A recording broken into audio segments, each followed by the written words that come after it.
famoso también por haber creado el neologismo machuquizar, ¿no? Que tal vez más adelante pueda profundizar en esto. El día de hoy, bueno, nos va a dar una conferencia que se titula Entre la crisis de la antropología y la debacle del marxismo. Javier, yo creo que hablará una hora más o menos y posteriormente vamos a dar este espacio para preguntas y respuestas, ¿no? Para una conversación. Le doy la palabra a Javier. Bueno, muchas gracias. El lejanísimo año de 1965, cuando nació la viejita de Bruxelles, entramos a la escuela de antropología porque tenía una cierta insatisfacción. Estaba yo cursando la carrera de economía en la Universidad Nacional Autónoma de México, y allá había el problema de que los economistas nunca entienden propiamente lo que es una relación social, ¿no? Acuérdense que Marx, cuando escribe El Capital, le pone un subtítulo que es Contribución a la crítica de la economía política, porque en el caso de la economía política y la economía neoclásica, que es la que domina actualmente, la idea de la relación social es algo visto como algo periclitado, anacrónico, o es más, fantasmal.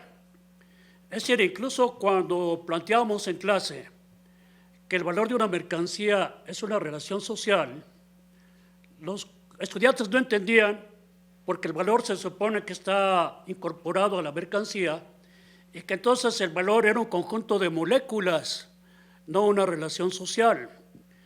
Entonces, esa insatisfacción me envolvía, me abrumaba y me atosigaba.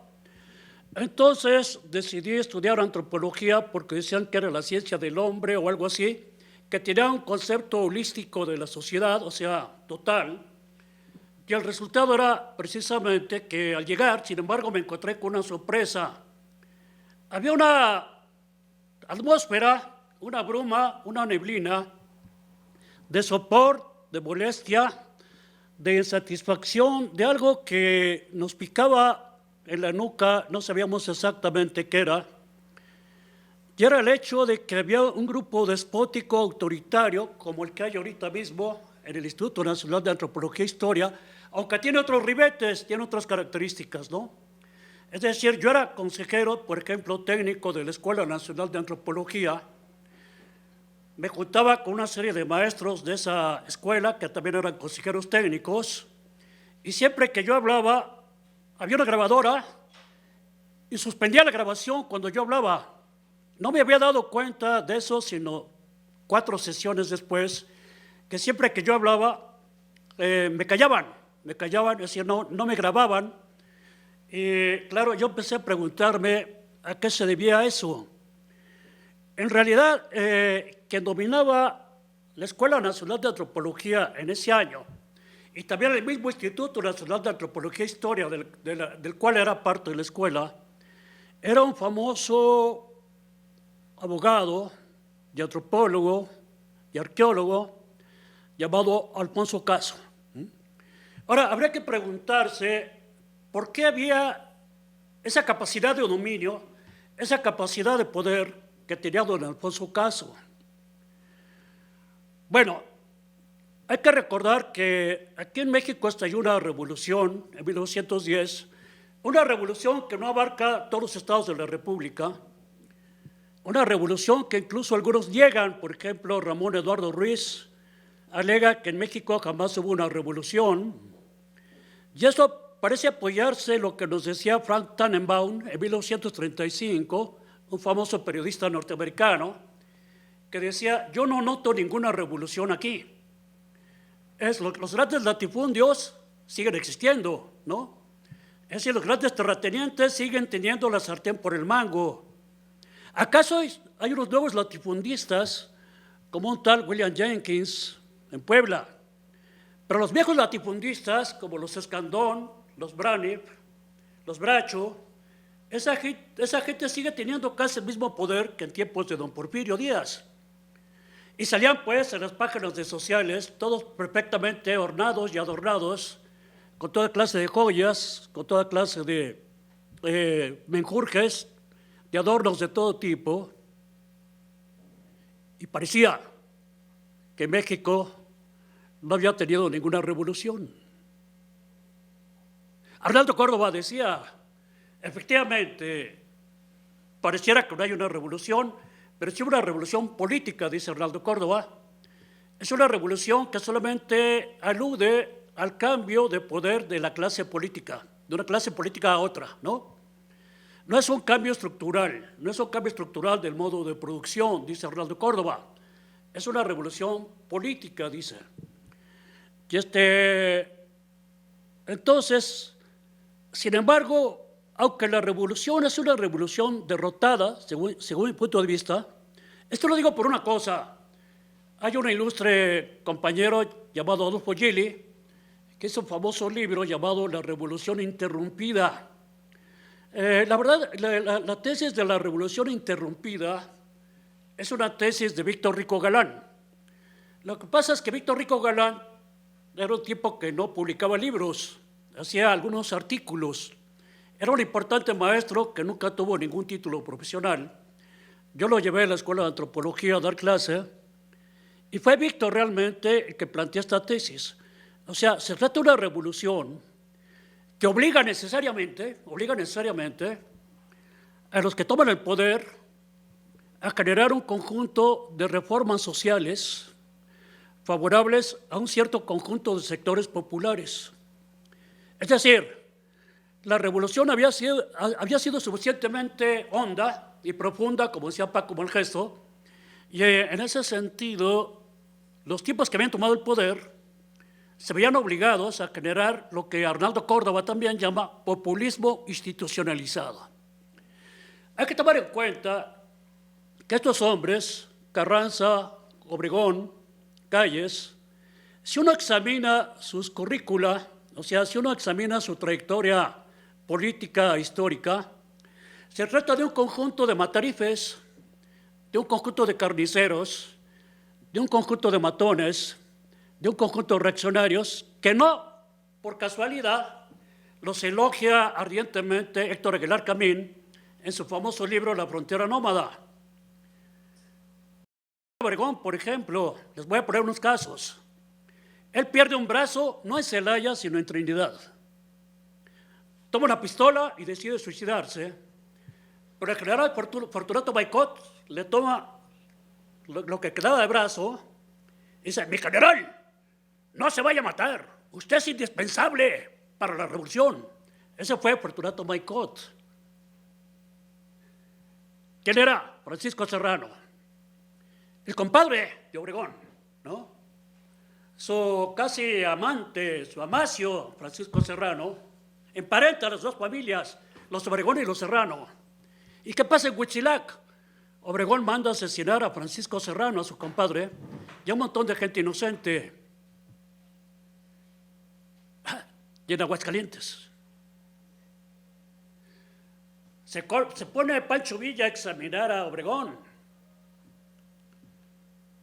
y dice: me pusieron ese roto, porque estaban en un momento como de acuerdo. Después se dan cuenta de discrepancias de Obregón y Villa dice: me pusieron ese roto, o sea, un fifí, ¿no? No es que haya roto, ¿no? Y llega el general José Isabel Robles y le dice a Villa: mi general Villa, usted no puede fusilar a mi general Obregón, porque el general Obregón es un revolucionario como usted.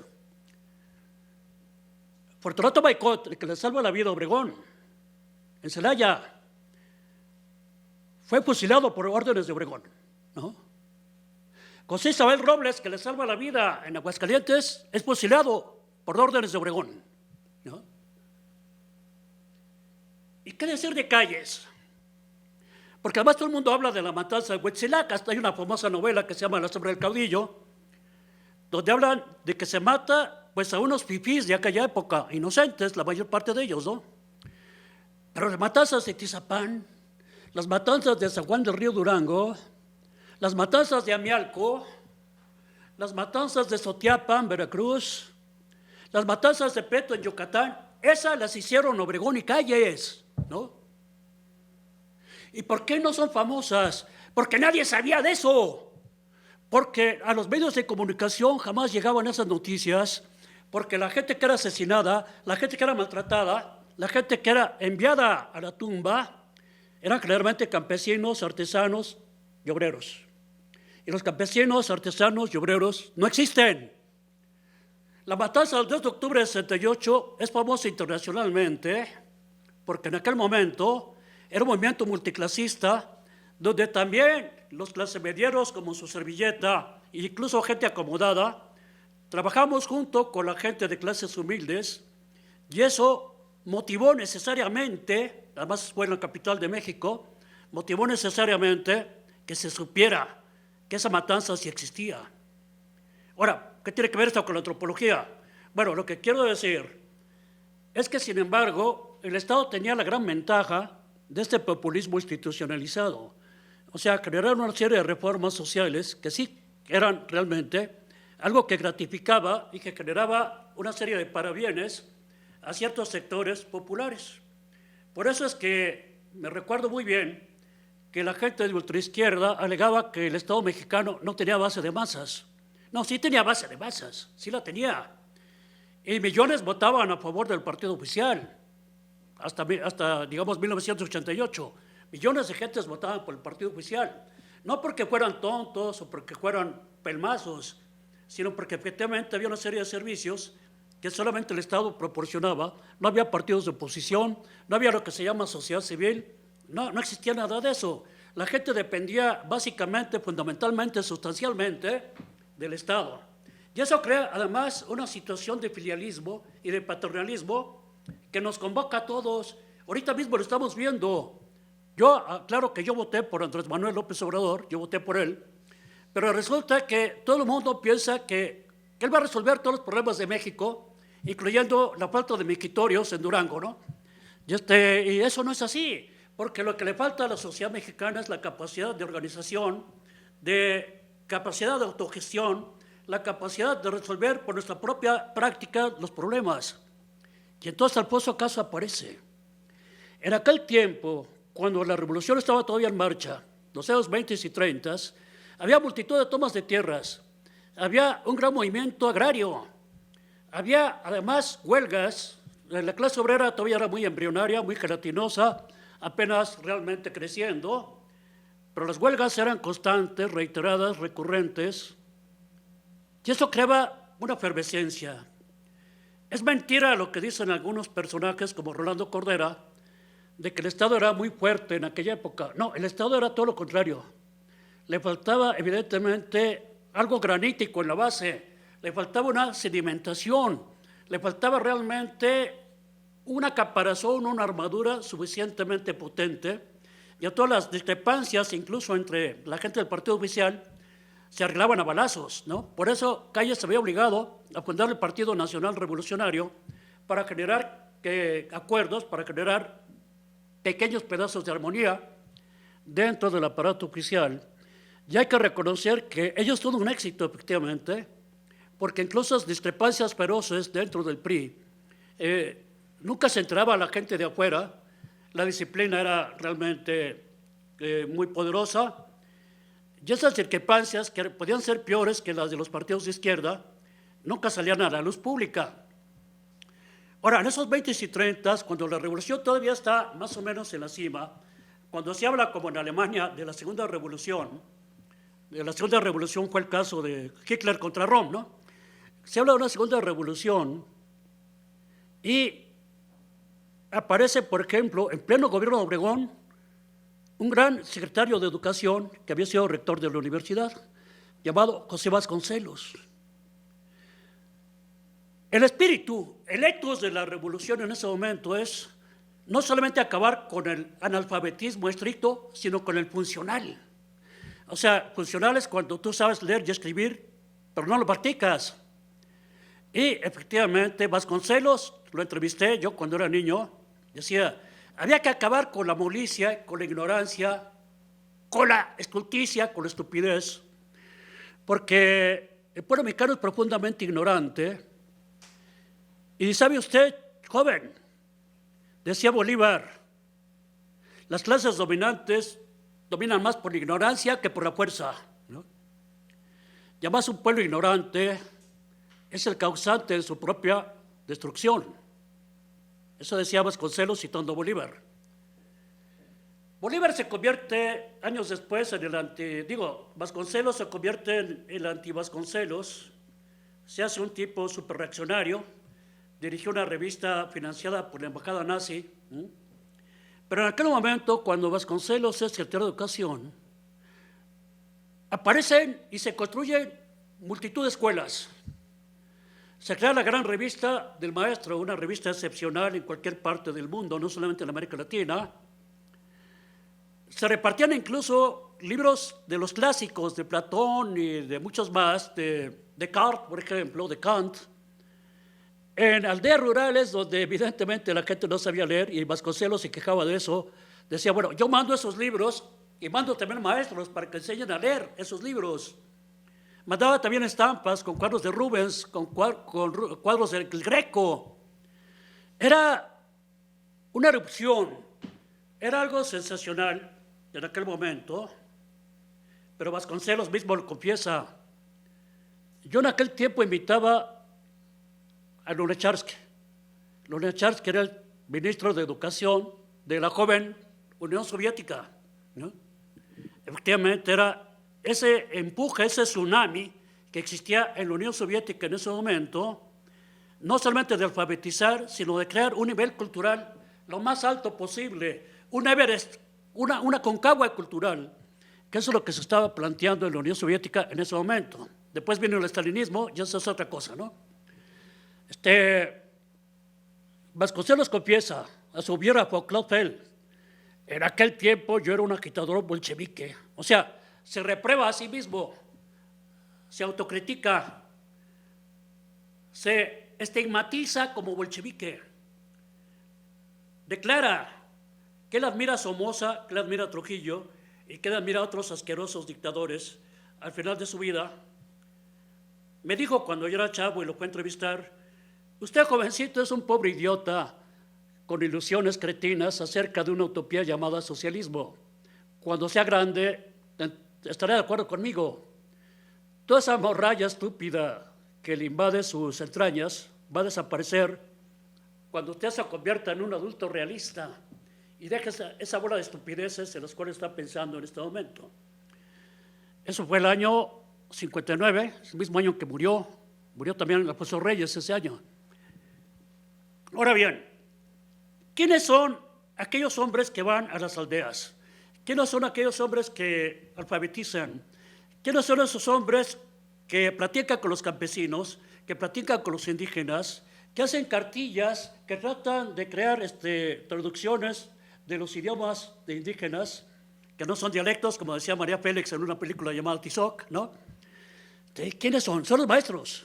Esos maestros son una legión muy importante, quizá no sabemos exactamente cuántos son los hombres de esa legión, son 500, son 600, se habla incluso de que entre ellos mueren asesinados, mueren más de 100.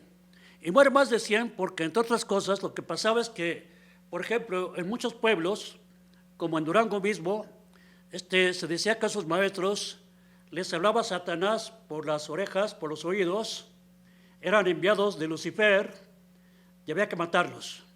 Y efectivamente se asesina a multitud de maestros a los cuales se les acusa de agitadores, bolcheviques, comunistas, malolientes, perros del mal, etc. Digamos que es una avanzada antropológica, aunque ellos no tuvieran título de antropólogos. Por eso mismo, cuando llega el periodo cardenista, según el mismo Arnaldo Córdoba, 1 de cada 4 maestros era miembro del Partido Comunista Mexicano. Según Armando Bartra, no es 1 de cada 4, sino que más bien eran simpatizantes. O sea, había un núcleo importante del Partido Comunista Mexicano, pero la mayoría no eran del Partido Comunista Mexicano. Y entonces, en aquellos 20 y 30 surgen una serie de teorías acerca de cómo rescatar a México. El problema básico de México era el rezago, el atraso, el subdesarrollo.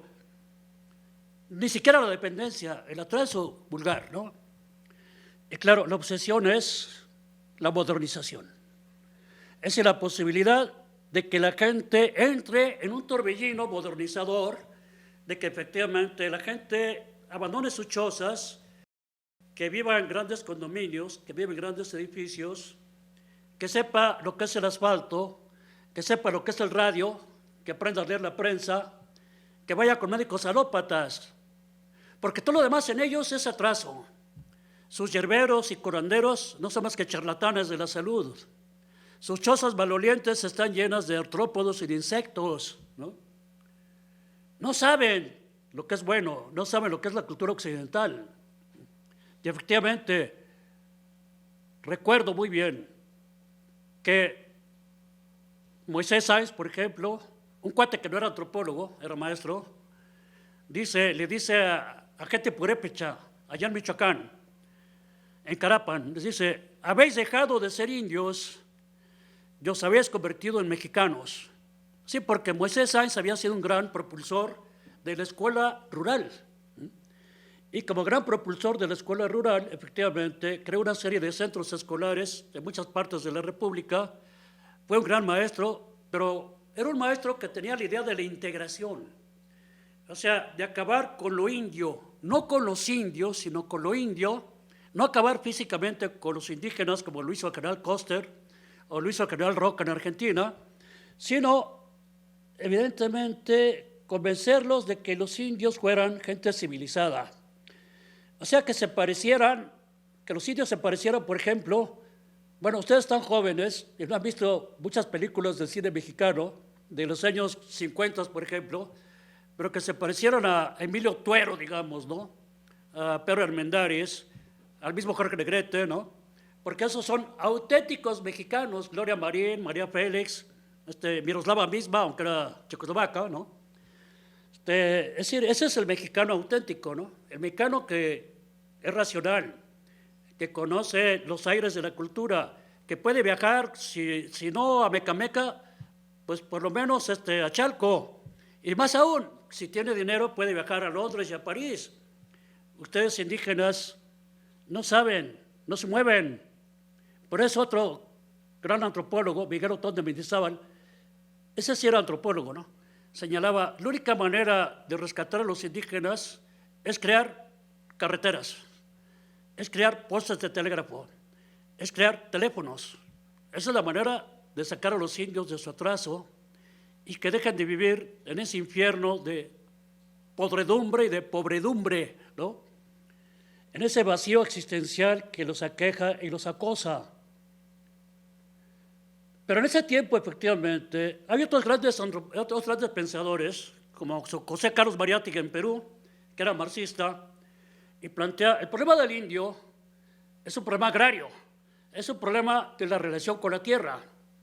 Y aquí siguen una serie de personas, como el propio Mendizábal, como Manuel Gamio, que Manuel Gamio, por cierto, cuando regresa a Calles, aquí en México, en tiempo de Cárdenas, no, en tiempo de Ávila Camacho, dice Gamio, que no regrese la barbarie callista, no dejen entrar a ese maldito asesino.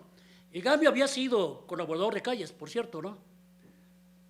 Entonces, resulta que se da esta situación y aparecen pensadores que plantean así, el problema indígena, pues lo llaman problema indígena, es el problema de la relación con la tierra, es la cuestión agraria. Son diferentes a los campesinos mestizos, pero tienen esa relación con la tierra de tipo atávico, mucho más centrada y entrada en raíces, que en el caso de los campesinos mestizos y criollos. Y si no se resuelve el problema de la tierra, no se resuelve el problema indígena, planteaban estos grandes pensadores, y siguiendo a Mariátegui. Pero hay un desarrollo por el cual esta burguesía rapaz, esta burguesía de los Calles y los Obregones, va escalando posiciones cada vez superiores. Viene la época de la sustitución de importaciones, crece la industrialización. La industrialización era la religión del Estado mexicano, la industrialización, porque es el acicate de la modernización. Y entonces se llega al planteamiento de que el problema indígena no tiene que ver con la cuestión agraria. El problema indígena es cultural. Y entonces aparece un trabajo de don Alfonso Caso, que había sido un gran arqueólogo, importante abogado. En su libro llamado Indigenismo, bueno, es un folleto, ¿no? Plantea, es un problema cultural. O sea, el problema de los indios no es que estén atrasados económicamente, no es que tengan necesidad de reparto de tierras. De lo que tienen necesidad es generar una conciencia de modernización, porque rechazan todo aquello que les parece occidental, que les parece el último grito de la moda en materia de lo más de hogaño, lo más actual, porque incluso cuando se les da la facilidad de tener una casa propia en la capital de México, lo rechazan. Rechazan la medicina alopática porque van con sus hierberos, curanderos y brujos. No tienen la capacidad siquiera de generar un pensamiento de carácter técnico moderno, no saben manejar un teléfono, tienen dificultades para entender qué cosa es un aparato de radio y desde luego no leen la prensa, ¿no? Y por supuesto, el cinematógrafo, el cine, no lo entienden, no pueden entender una película como, digamos, El hombre sin rostro, dirigida por Juan Bustillo Oro, o Rosenda de Julio Bracho. Es decir, no pueden, ahorita se diría una palabra, no pueden decodificar ese tipo de películas porque no tienen cultura, ¿no? Esa es la posición de Alfonso Caso. Bueno, es que es el hermano de Antonio Caso, ¿no? Alfonso Caso además es el autor de una ley aparatosamente reaccionaria, que es la Ley Orgánica de la Universidad Nacional Autónoma de México, ¿no? Entonces, crea el INI. Además, otra cosa, el ensayo de Alfonso Caso sobre indigenismo se parece demasiado a un trabajo de Robert Redfield, un antropólogo norteamericano, que se llama Los indígenas guatemaltecos y la nacionalidad. Lo escribió Redfield en 46, el trabajo de Caso es de 48. Redfield dice lo mismo, o sea, el problema de indígena es un problema cultural, ¿no? Y por cierto, sí es un problema cultural, pero no en el sentido que lo dice Alfonso Caso. Ahorita vamos a pasar a eso. Entonces resulta que se crea el Instituto Nacional Indigenista el año 48 por el propio Alfonso Caso, y aparece una serie de colaboradores importantísimos de don Alfonso, que eran, pues, Gonzalo Aguirre Beltrán, un extraordinario antropólogo, además médico de formación, otro gran antropólogo, el maestro Ricardo Pozas, Arturo Monzón y varios más, ¿no? Que no puedo citar a todos, es una pléyade importantísima. Y claro, como me dijo el propio Aguirre Beltrán, el INE es una institución asistencialista. El INE lo que propone y lo que hace es enviar todos aquellos elementos que yo llamaría insumos, dice Aguirre Beltrán, para crear una modernización efectiva, cabal y aceptada por los indígenas. O sea, no se trata de imponer por la fuerza.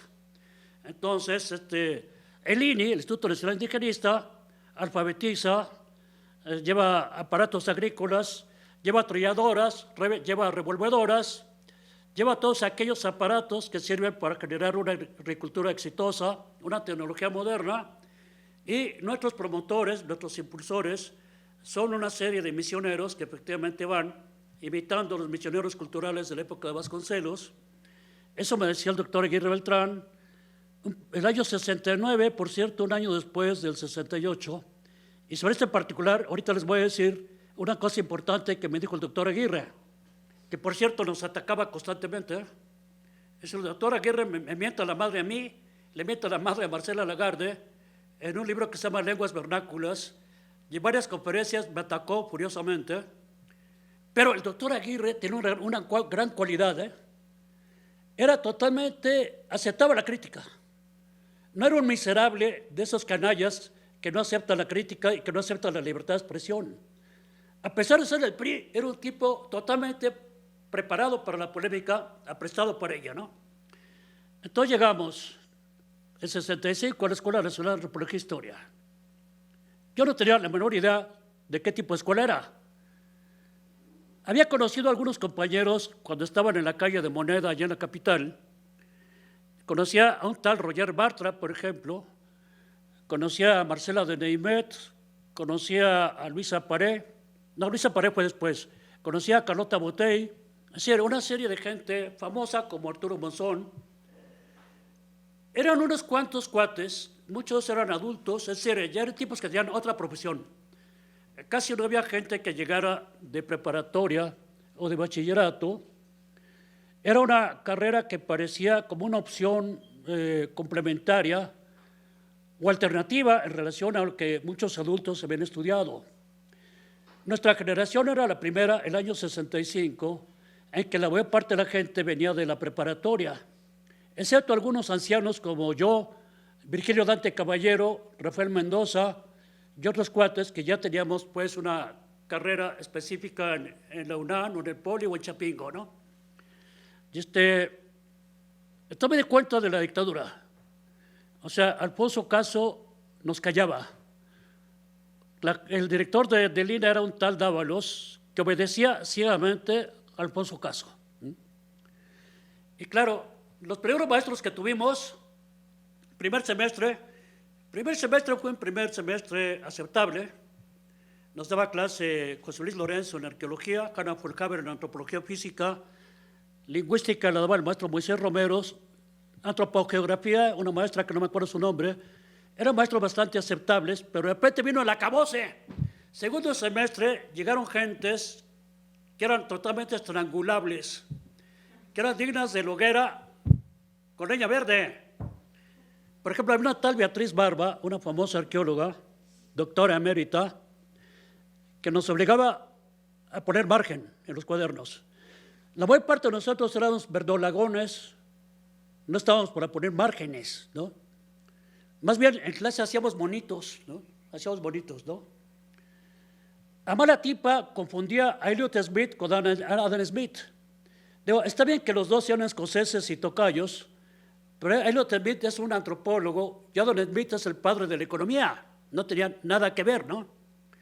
Luego también no sabían cómo contestar a ciertas preguntas de ciertas gentes. Por ejemplo, Santa María era un colombiano alcohólico que le preguntó a Beatriz Barba: oiga, maestra, ¿y qué son esos elefantes verdes y algunos rosas que están en Chichén Itzá en los murales? Y la tipa pensándolo, y contesta: señor Santa María, voy a estudiar ese problema. O sea, en realidad no sabía, pues, ¿no? O digamos otra maestra, que no digo su nombre para no quemarla, nos daba sistemas comparados de organización social. Y otro cuate, que tampoco era mexicano, Lafontaine, venezolano, le dice: oiga, maestra, ¿y qué es el Estado? Y la tipa también pensándolo, ¿no? Y por fin contesta: el Estado es una institución. Y contesta el venezolano: pues la manzana es una fruta. Claro, pues es el mismo tipo de respuesta, ¿no? Claro, esto lo digo para que vean ustedes cuál era el nivel de los maestros que teníamos en ese momento. Había un tiempo que nos daba psicología social y personalidad, que solamente repetía como guacamaya lo que su suegro, Eric Fromm, le planteaba en sus escritos, ¿no? Llegaba un momento en que realmente pensábamos si éramos animales de laboratorio, ¿no? Si estábamos ahí para que se hiciera algún experimento con nosotros, y de repente surge una propuesta de traer un maestro que estaba en México llamado Ángel Palermo. En las reuniones de consejo técnico, el profesor Leonardo Manrique nos dijo: está estrictamente prohibido que Palermo dé clases. ¿Por qué, maestro? ¿Qué pasa? No pueden ustedes entender, ustedes son jóvenes, son estudiantes, ustedes no pueden entender de qué se trata, no se los podemos explicar. Bueno, porque usted quiere decir que como somos estudiantes somos idiotas, o ¿cómo es el rollo? No es que sean ustedes idiotas, es que es un problema complejo que tiene que resolverse a puerta cerrada y ustedes no pueden ser testigos. La cuestión con Palermo y con el maestro Armillas, después me enteré que el maestro Armillas, un gran arqueólogo español, había sido desterrado de México. Paler había sido desterrado de México también. Ambos tenían mucha ligación con un gran historiador llamado Paul Kirchhoff, que descubre el concepto Mesoamérica. Kirchhoff era también saboteado constantemente. Me enteré que el maestro Kirchhoff era ferozmente combatido por la gente de Alfonso Caso, y también intentaba Kirchhoff conseguir empleo porque no tenía chamba, siendo un gran historiador, ¿no? No podía conseguir chamba porque un tal León Portilla estaba completamente obstaculizando su ingreso al UNAM. Es decir, uno de los argumentos del señor Portilla es que Kirchhoff no escribía. Eso es cierto, ¿eh? Es decir, el maestro Kirchhoff escribió muy pocas cosas porque era un perfeccionista. El mismo folletito que hizo sobre Mesoamérica es un folletito muy breve. Él tenía la costumbre de escribir como orate, igual que un tal Machuca, ¿no? Y luego rompía lo que escribía porque le parecía anodino, estúpido, tenía que reformarlo y hacerlo mucho mejor. Pero él escribía toneladas de cosas, el maestro Kirchhoff. Su ingreso a la UNAM fue brutalmente saboteado por ese señor León Portilla, que por cierto, él tiene un grupo que le hace homenajes a cada rato, le preparan homenajes, y ahorita está preparando un homenaje internacional a León Portilla, un homenaje internacional, que le preparan toda esa bola de chichincles que tiene, ¿no? Entonces, ¿qué pasa? ¿Cuál es el problema de Paler, Kirchhoff, Armillas, que además están ligados a un conjunto de antropólogos norteamericanos llamados Charles Binford, Eric Wolf, William Sanders? ¿Qué es lo que tienen de común todos ellos? Bueno, el combate, la lucha, el reto a la antropología mexicana de corte Alfonso Casista. Sí, por ejemplo, un caso de Caso. Caso y Bernal plantean la existencia de una cultura madre, una civilización madre, como en Grecia y Roma, en Europa, ¿no? Aquí la cultura madre es la cultura olmeca, o Tenezolome, según el maestro Jiménez Moreno. Parecieran problemas que se refieren a miles de años, hace mucho tiempo, ¿no? O sea, ¿qué importancia tiene para el futuro eso? ¿Qué importancia tiene para el presente? ¿Qué más da si lo olmeca o los tenoscas? Porque claro, lo que pasa es que estos arqueólogos y antropólogos, Paler, Wolf, William Sanders y compañía, plantean, jamás hubo una cultura madre.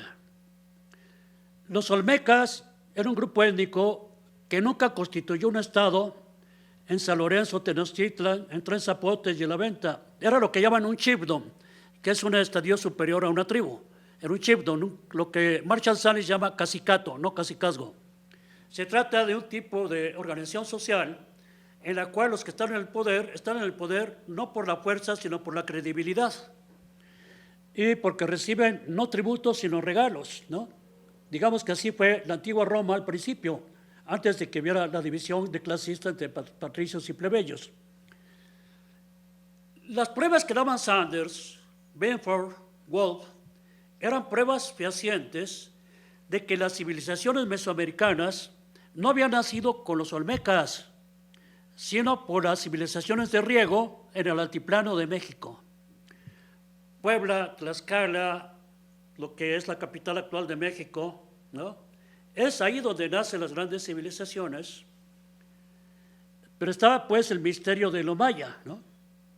Es decir, los mayas hay una estación pluviosa constante en la zona maya, y al principio efectivamente se descubre que tienen una agricultura de roza que no es tan productiva como la agricultura mesoamericana, pero existen una multitud de formas alternativas de alimentación y de subsistencia, como raíces, tubérculos, el comercio incluso con los nahuas en la zona de Champotón, o sea, un comercio exterior muy desarrollado por parte de los mayas, e incluso una civilización de riego en lo que es el altiplano de Chiapas. Ahora bien, plantear que era una cultura madre, la olmeca, que además tiene huellas en Chalcatzingo, de Morelos, ¿no? Y en Guerrero. Por eso se planteaba, bueno, pues, la olmeca está en todas partes. Lo que planteaba Paler es que si hubiera, como está sucediendo, la destrucción del mundo y quedaran unos cuantos arqueólogos en el planeta y descubrieran edificios góticos en Francia, en Italia, también en México y también en Australia, dirían que hubo un pueblo gótico. El pueblo gótico nunca existió, ¿no? Pero la gente plantearía un pueblo gótico. Por lo mismo pasa con los olmecas, ¿no? Esa expansión olmeca nunca existió, porque no tienen capacidad de expandirse de esa manera. Lo que se expande es su estilo, y en parte los que llevan ese estilo a todas partes de Sudamérica son los oques, otro grupo étnico, ¿no? Miguel Covarrubias había descubierto la presencia olmeca muy temprana en Guerrero, y precisamente se parte de Guerrero hacia llegar a Veracruz, pero la fase más temprana es en Guerrero, y Miguel Covarrubias lo descubre, que por cierto Covarrubias también era un anticasista, porque Miguel Covarrubias, que era tío político de su servilleta, Miguel efectivamente era un idealizador de lo indígena, de lo que él llamaba precortesiano, de aquello que mal llaman primitivo y que es mucho más auténtico que lo moderno. Ese es Miguel Covarrubias. Ahora, ¿por qué tanta furia contra estos Palermes y Wolfes y demás? Porque la ideología dominante plantea eso, o sea, México tiene que ser occidental, tiene que ser como Estados Unidos, tiene que ser como Europa, tiene que tener una cultura madre, y eso le facilita el ingreso a las grandes habitaciones de la cultura occidental. Incluso otro caso que les voy a decir, en 48, una antropóloga muy destacada descubre los huesos del señor Cuauhtémoc en Ixcatiopan. Varios antropólogos, historiadores, entre ellos Jiménez Moreno, descubren que no son los huesos de Cuauhtémoc, ¿no? Guiberto Jiménez Moreno fue amenazado de muerte por el gobierno de Miguel Alemán por oponerse a ese planteamiento, por negar que eran los huesos de Cuauhtémoc. A Jiménez Moreno se le amenaza de muerte por el gobierno de Miguel Alemán, ¿no? Y con estos hombres sucede lo mismo. Entonces aquí sucede, nosotros como estudiantes, la antropología nos interesa muchísimo porque la antropología no es solamente el estudio de otras culturas o el estudio del hombre, sino es el estudio de los significados, de los sentidos que tiene cada pauta, cada rasgo, cada elemento cultural. Y eso, evidentemente, el simple hecho de que usemos trinches en lugar de palitos, o que usemos el iPad, o que haya chicos que ven 10 horas la televisión, eso es cultural, y eso para nosotros es importantísimo, porque eso es la llave para cambiar este mundo en un sentido progresivo, respetando el multiculturalismo, fomentando la democracia y, de ser posible, llegando al socialismo.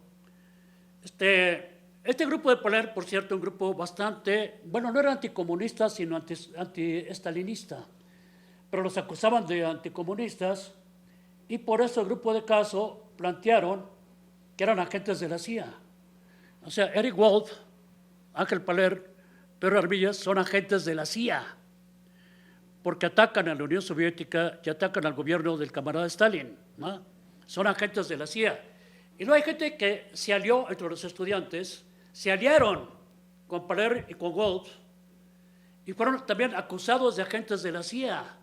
Por ejemplo, el compañero Gilberto López y Rivas fue acusado de agente de la CIA. El compañero Andrés Fábregas fue acusado de agente de la CIA, por el solo hecho de ser aliados de Ángel Paler, de Margarita Nolasco, de Arturo Barman y de otros seguidores de Ángel Paler. Mientras pasa esta controversia interna, que tiene que ver con el hecho de que ya no se reconoce a los indígenas como sujetos agrarios, sino como gente retrasada culturalmente, son los años 60 y son años de una turbulencia ascendente del movimiento popular, progresista y de izquierda en todo el mundo. Es más, al propio Vaticano llega un pontífice progresista llamado Juan Pablo, no era Juan Pablo, Juan XXIII, ¿no? Acusado de comunista por mucha gente, ¿no? Es la Revolución Cubana. La Revolución China todavía era muy joven, había estallado en 49. Pero lo que más inspiraba era la Revolución Cubana, que había triunfado en 59, estaba todo el mundo de la emancipación colonial.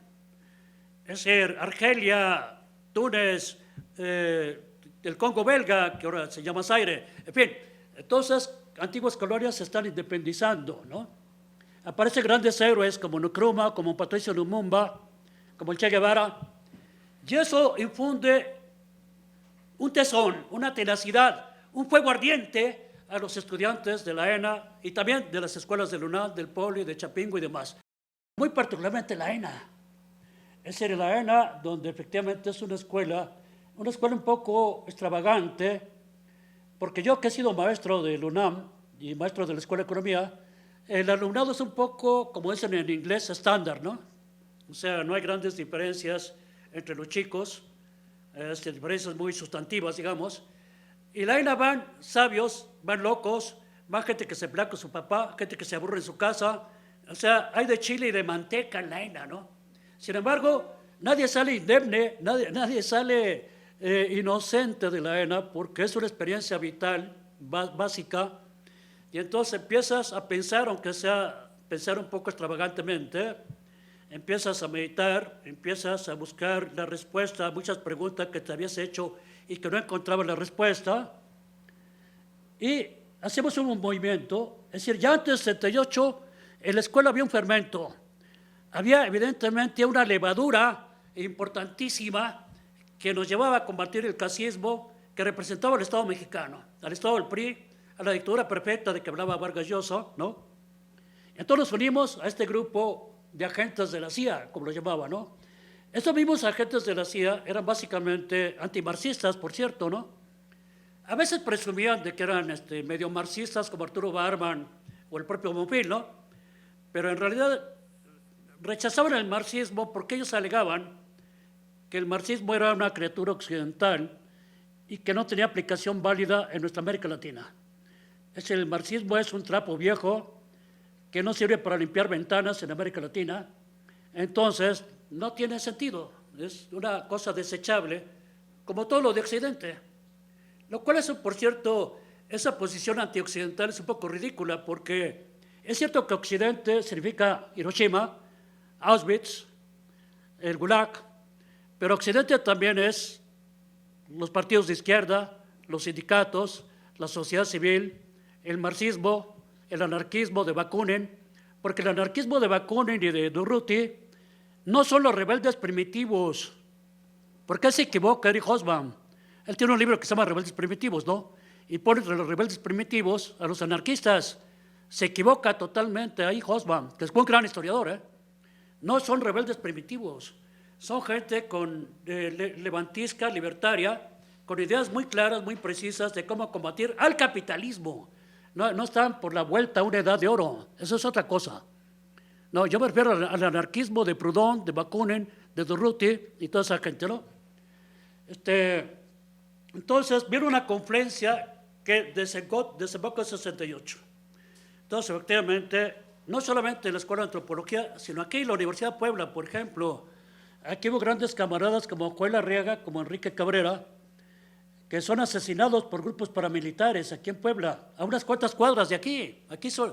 Yo estuve con Joel Arriaga y con Enrique Cabrera, después vi dónde los habían asesinado. Eran camaradas del Partido Comunista Mexicano, que digamos, la dirección del Partido Comunista Mexicano era un grupo de seguidores de Moscú, pero la base misma del partido era una base rebelde, una base que si se quiere estaba como engañada, porque creían que en Moscú había una auténtica revolución, cosa que no era cierta, pero ellos creían eso. Entonces, se crea también, vienen una bola de pistoleros de la, ¿cómo se llama esa? La Autónoma, ¿no? Así se llama esa cosa, ¿no? Y aquí mismo en la Guapa había pistoleros de derecha que nos atacaban con gran frecuencia, ¿no? Se da también en Oaxaca. En Oaxaca también hay una gran lucha entre la Ultra y el Partido Comunista. Matan a un compañero de la ENA, Chavarría. Se da también en muchas partes, en Querétaro, en Durango y en varios lugares. Pero al mismo tiempo, el señor presidente Echeverría, un hombre bastante listo, aguzado y abusado, lo que logra es generar una serie de sinecuras, prebendas, y yo diría que hasta mordidas a las nuevas burocracias de izquierda, de la ENA, de la UAP, de Oaxaca, es decir, Guerrero. Estas burocracias antiguos izquierdistas se convierten en el nuevo baldón, los nuevos opresores que llevan a nuestras universidades hacia la derecha, y a la ENA en particular. En la ENA habíamos creado una comisión mixta como comisión de gobierno, y el director era solamente un personaje que tenía importancia, voz y voto, pero no era el elemento decisorio. Sin embargo, a medida que las cosas se iban calmando y la burocracia iba creciendo en intereses, prácticas, bienes y dinero, entonces la burocracia misma fue planteando el retorno al viejo orden, es decir, a convertir la escuela en una escuela decente, ¿no? En la escuela incluso se ha creado un sindicato único de académicos, maestros, estudiantes y trabajadores en la escuela. Esta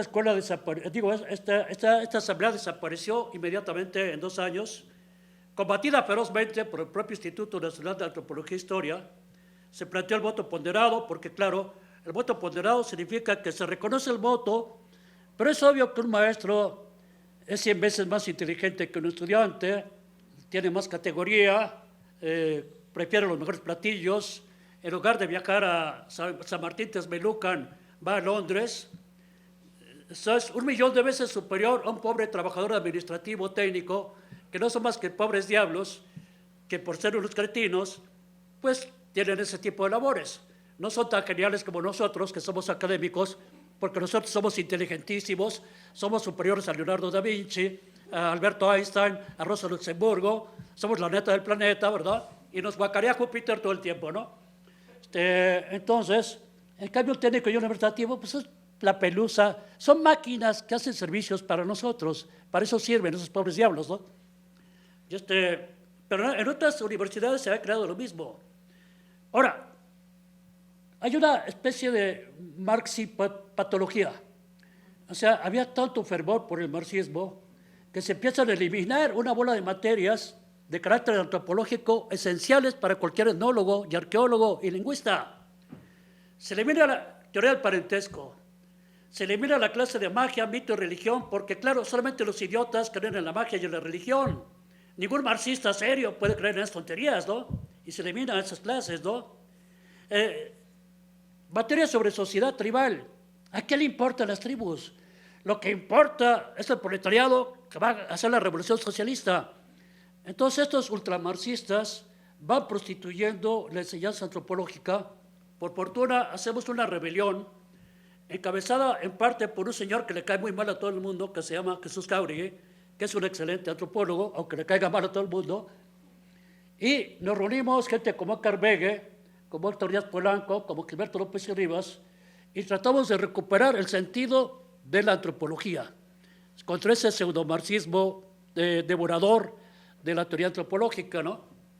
Entonces, a medida, sin embargo, que se impone allá arriba lo que llaman neoliberalismo, o sea, el capitalismo oligopólico, mercadocrático y transnacional, efectivamente, el INA empieza a ser ferozmente combatido, aunque es un combate soterrado, que no aparece demasiado en la superficie.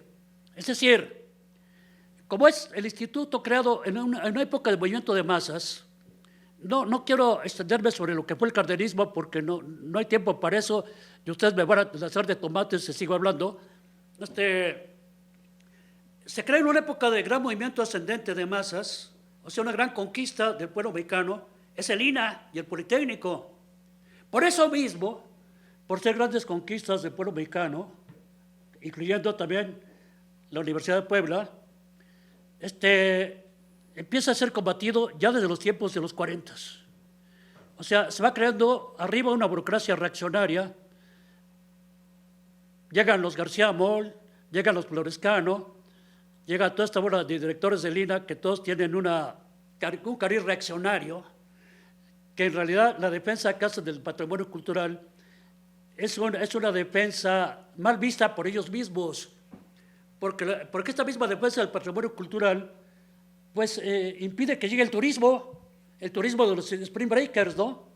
Porque en todo caso, si la gente tiene que ir a Chichén Itzá, tiene que ser un Chichén Itzá remozado, donde vaya a cantar Shakira o Britney Spears, ¿no? Donde haya ese tipo de espectáculos, ¿no? Y luego lo que se llama patrimonio inmaterial. ¿A qué le importan los decimeros, por ejemplo, en Veracruz, ¿no? Que digamos, tú les dices tu nombre, soy Claudia Villegas, y te hacen un corrido, te hacen un guapango, sin pausas, con tu solo nombre, ¿no? Pues eso ha desaparecido, desaparece la música popular. Estamos llenos de rock. A mí me encanta el rock, yo participo que me encanta el rock. Lo que no me parece correcto es que pones FM y solamente música gringa. O sea, como si ya la música mexicana desapareció, ¿o qué le pasa? Si acaso a Luis Miguel se le ocurre resucitar una que otra canción de los años 30, ¿no? Y además esos programas son anulados. Por ejemplo, había un gran programa de Pablo Granados. Pablo Granados es el actual director de la Fonoteca. Amor Perdido era un excelente programa sobre música de los 20s y 30s que fue anulado en radio. Y entonces, el INAH empieza a le empiezan a crear un cáncer, una metástasis que se va extendiendo, que lo va degradando, que lo va aniquilando. Y son los trabajadores básicamente, los estudiantes, los trabajadores, el sindicato nuestro, que es un sindicato democrático, cosa rarísima, ¿no? Los que estamos haciendo la lucha por recuperar esa antropología al servicio de las masas populares, al servicio de los procesos revolucionarios y al proceso de la emancipación humana. Yo creo que este proceso de emancipación humana es imposible si no se tiene un enfoque antropológico de la historia. Yo entiendo muy bien que los grandes marxistas piensen a nivel inmediato que lo importante es la toma del poder por el proletariado. Bueno, sí, está bien. Pero esa toma del poder por el proletariado tiene un aspecto cultural básico.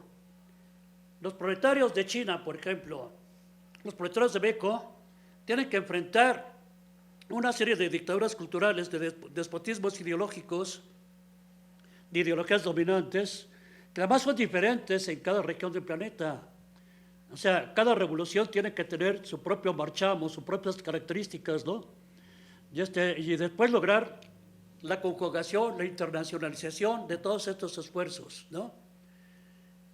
Actualmente vivimos una época incluso del posmodernismo, incluso hay muchos antropólogos posmodernos que plantean, se acabaron las metanarraciones, los que creen en el futuro son pobres ingenuos, no hay otra cosa más que el presente, solamente se puede vivir el minuto presente, la democracia y el socialismo son utopías, a lo más que podemos llegar es lograr algo de democracia en los ámbitos muy en que nos movemos, porque el mundo ha caído en el desencanto, y el desencanto tiene razón de ser, porque ya no hay senderos luminosos, no es sendero luminoso de Perú, sendero luminoso, que es una palabra de Mariátegui, ¿no?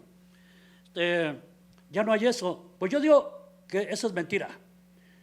Esos senderos luminosos los estamos construyendo los seres humanos, o una parte sustancial de los seres humanos. Nos falta organización, nos faltan teorías y mucho el enfoque antropológico. Es lo que quería decir a ustedes, ¿no? Gracias. Pues felicitar a Javier por su participación, muy lúcido como siempre. Yo lo admiro mucho. Y bueno, creo que entre los grandes méritos que tenemos que reconocerle a Occidente, ante tantas miserias también, yo creo que uno de los grandes méritos de Occidente es el ejercicio de la crítica. Creo que es una cosa muy importante y yo creo que desde la antropología hay que valorarla. Y bueno, pues preguntarle, de manera resumida, cuál sería, digamos, la aportación a la distancia de estos fulanos denominados los 7 magníficos, cuyo calificativo te lo atribuyen a ti. ¿Cuál sería su aportación a la antropología? Bueno, en primer lugar, va a haber un homenaje a doña Gina Román, que así la llamaba yo, la Rúa Superior, Margarita Nolasco, el jueves, allá en la capital, ¿no? Margarita era un personaje secundario en relación al gran maestro Guillermo Bonfil y muy particular a Arturo Barman.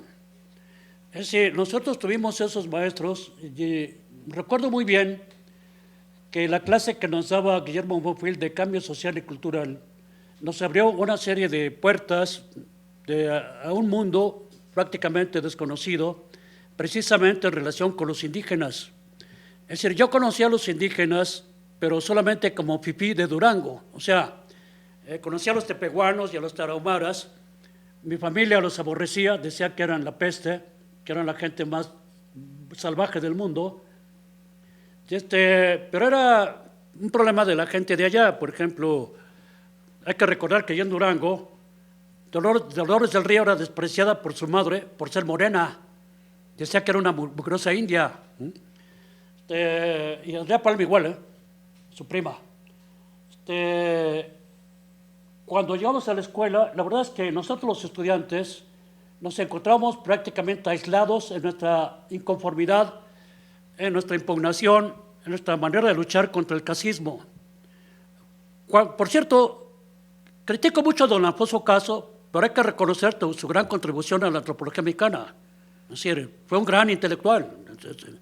Digo esto porque también acostumbramos ver todas las cosas en blanco y negro, ¿no? Es decir, estos son malos, estos son buenos, pero eso es una cosa muy maniquea, ¿no? En nuestra lucha contra el despotismo estatal que representaba Alfonso Caso, en el caso de la antropología, necesitábamos alianzas académicas y políticas, y fue gracias a Bonfil y fue gracias a Barman, aunque todos esos maestros, que en aquel tiempo eran muy jóvenes, eran bastante mal vistos por la burocracia dominante en el INAH. De hecho, Dávalos era un tipo que gobernaba el INAH, Eusebio Dávalos, Leonardo Manrique, Felipe Montemayor, bueno, son nombres que puedo citar muchos, ¿no? En particular, Leonardo Manrique, que tiene un nombre, hay un auditorio allá en la capital con su nombre. Leonardo Manrique proponía nuestra expulsión de la escuela, porque no éramos estudiantes, sino agitadores rojos, decía Leonardo Manrique. Por cierto, hermano de un importante intelectual, de Jorge Alberto Manrique, ¿no? Que era un tipo progresista, Jorge Alberto, ¿no? Pero Leonardo era lo contrario, ¿no? Entonces, fue solamente el tercer semestre que llega Bonfil, y Bonfil nos empieza a desarrollar el punto de vista de la importancia de la aportación de las culturas subordinadas, de las culturas indígenas en particular, al mosaico cultural de toda la República Mexicana y de toda nuestra América Latina. Claro, nosotros, que veníamos de muchos de prepa y que éramos clase medieros de la Narvarte, es decir, colonias de la capital del Valle, etcétera, pues tenemos un punto de vista muy influido por las familias, en el sentido de que, pues sí, que no hay que ser violentos con la gente indígena, no hay que hostigarlos, pero hay que reconocer que son pues, gente atrasada, ¿no? Eso es obvio. Es decir, eso pensábamos, ¿no? Era la influencia familiar muy señera, muy interiorizada, muy internalizada. Fue Bonfil el que los plantea, no solamente a nivel retórico. O sea, tuvimos varias prácticas de campo con el maestro Bonfil, varias prácticas de campo, en que hay que reconocer, por cierto, que a Bonfil le encantaba el chupe. Y eso nos causó multitud de problemas en las prácticas de campo, ¿no? Pero entonces nos enseñó a hablar con esos pobres diablos que eran los informantes, ¿no? Nos enseñó a hablar con las mujeres de muchos campesinos, de sus problemas específicos como mujeres, aunque había casos como en la Sierra Norte de Puebla, donde las muchachas no podían hablar con nosotros, solamente con autorización del marido. Pero digamos, en lugares como Chalco, Amecameca, otras partes de Michoacán también, notaba yo la sabiduría, esa sabiduría que Lévi-Strauss llama lógica concreta, ¿no? O sea, no solamente un conocimiento profundo del entorno, no solamente que sepan cuántas especies de murciélagos hay, porque nosotros solamente veíamos una, ¿no? Una sola especie. no, muchas especies de murciélagos, qué hierbas te curan esta enfermedad y qué hierbas te curan esta otra. O sea, no solamente conocimiento empírico, sino la cosmovisión. O sea, la manera de interpretar el mundo. Es decir, en ese momento conocimos a campesinos que eran auténticos filósofos, sin saberlo, ¿no? Es decir, porque la manera como hablaban de los astros, la manera como hablaban de los dioses, la interpretación que hacían del Calvario de nuestro Señor Jesucristo, o cómo lo entendían los protestantes, qué cosa era un chaneque, todo eso. Yo necesito tomar esto porque tengo es que soy como Chopin, ¿no? Sí, tengo tos. Un campesino me dijo una vez, en Amecameca, señor Guerrero, yo soy un pobre diablo, no valgo nada, vivo de la agricultura, no soy nadie, y mi esposa es nadie también, pero mi hijo Raimundo, se va a graduar de ingeniero en UNAM. Él sí va a ser un auténtico hombre. ¿Cómo? ¿Usted piensa que usted no es un auténtico hombre? No, yo soy algo pequeño. No llego a ser un ser humano completo porque no tengo instrucción, no tengo conocimiento. Entonces le dije, yo me río de lo que usted dice. Usted no solamente tiene un gran conocimiento del entorno, y lo tendría de otros entornos si acudiera y viajara a ellos. Además, no solamente tiene el conocimiento por experiencia empírico, porque no me entendía la palabra empírico, ¿no? Sino cómo decodifica, cómo interpreta, cómo entiende el mundo. A final de cuentas, la riqueza de la humanidad es no solamente la suma, sino la conjugación productiva y creativa de todos nuestros saberes. O sea, estamos de acuerdo, por ejemplo, que la medicina alopática es la más avanzada que hay, ¿no? O sea, si tienes cáncer o EPOC, bueno, pues vas a hospitales así muy trinchones, ¿no? Como en la capital, pues América Sur, ¿no? Sin embargo, conocemos, gracias a Bonfiel y a Barman, multitud de saberes médicos que son tan efectivos preventiva y terapéuticamente.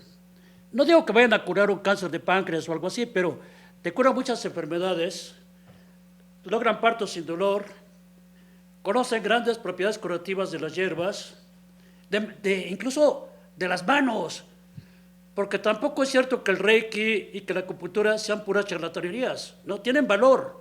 No digo que tengan valor para cualquier clase de enfermedades.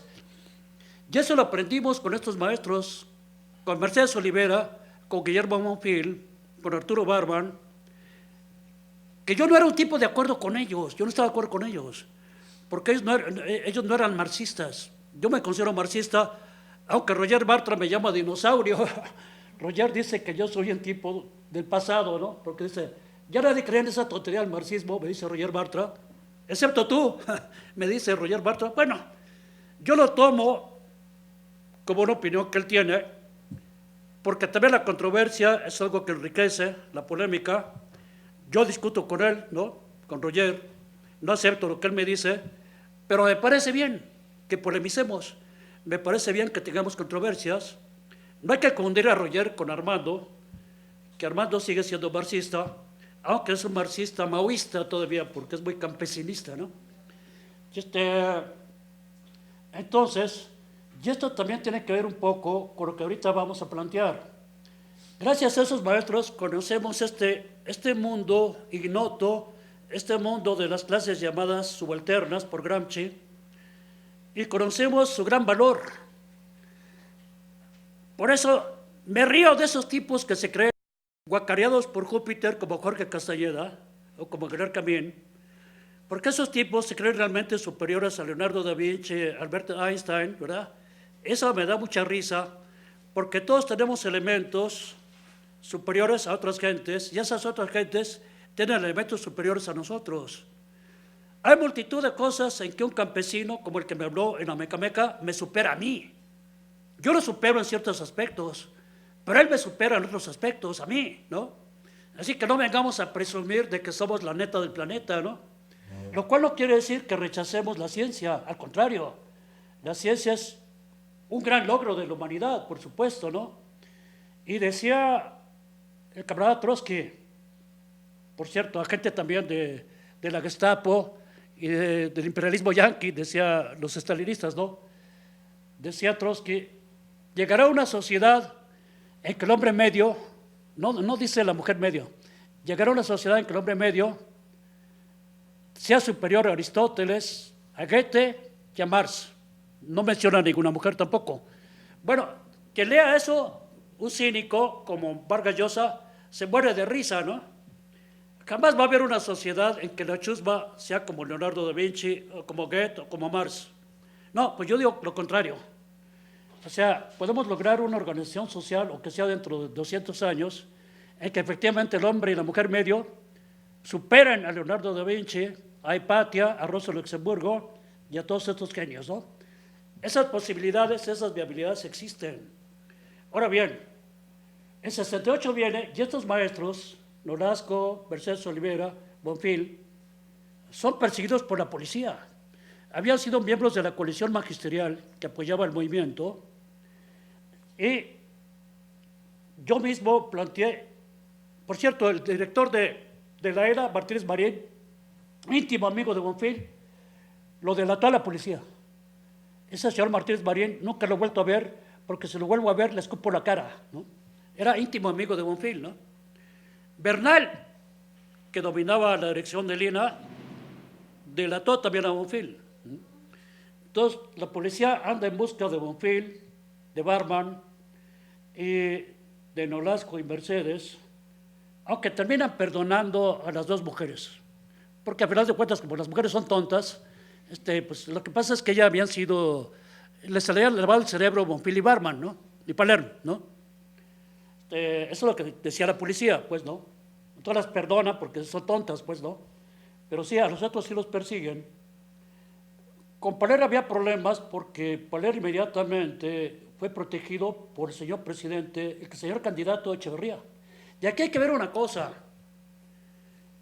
El 69 le pedí una cita al doctor Aguirre Beltrán y le dije, oiga doctor, usted que es enemigo de los magníficos, que yo los llamé etnopopulistas, así los llamé, ¿no? Usted que es enemigo de los magníficos, ¿le parece bien que estén siendo perseguidos? No, de ninguna manera. Y luego me dijo, esa matanza fue horrible del 2 de octubre. Oiga, doctor, usted es del PRI, usted es del PRI. No, pero usted no entiende que en el PRI hay muchos grupos que tienen posiciones muy diversas e incluso antagónicas. Usted no lo entiende, joven. Bueno, yo no estaba tan enterado de lo que usted dice.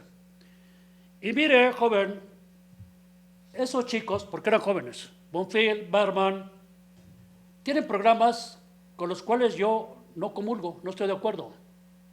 El más hizo una crítica feroz a un libro que sacaron ellos, que se llama, de eso que llaman antropología. El doctor Aguirre hace una gran crítica, sobre todo a Nolasco, Pero dice el doctor Aguirre, esos chicos no han tenido oportunidad de poner en práctica sus programas. Las van a tener próximamente, porque yo creo que vamos a entrar en una transición democrática. Al año siguiente, Bonfil es nombrado director de Lina. Es el año siguiente al cual lo perseguían la policía, ¿no? O sea, estoy casi seguro que el doctor Aguirre Beltrán habló con el señor Echeverría. Ahora, esto demuestra también una cosa. Las contradicciones entre los magníficos y el Estado mexicano no eran tan antagónicas. Es decir, la posibilidad de que el bonfilismo lograra de alguna manera congeniar en ciertos aspectos con la vieja guardia era posible y plausible. Es decir, significaba que no eran revolucionarios radicales. Se trata de gente progresista, de gente de avanzada, los magníficos, pero no son revolucionarios, ¿no? Por eso hay un grupo de no marxistas que se enfrentan a ellos. Son Díaz Polanco, Eckerberg, yo, López y Rivas, nos enfrentamos a ellos, ¿no? Ahora pienso que muchas de nuestras posiciones frente a ellos eran dogmáticas, ¿no?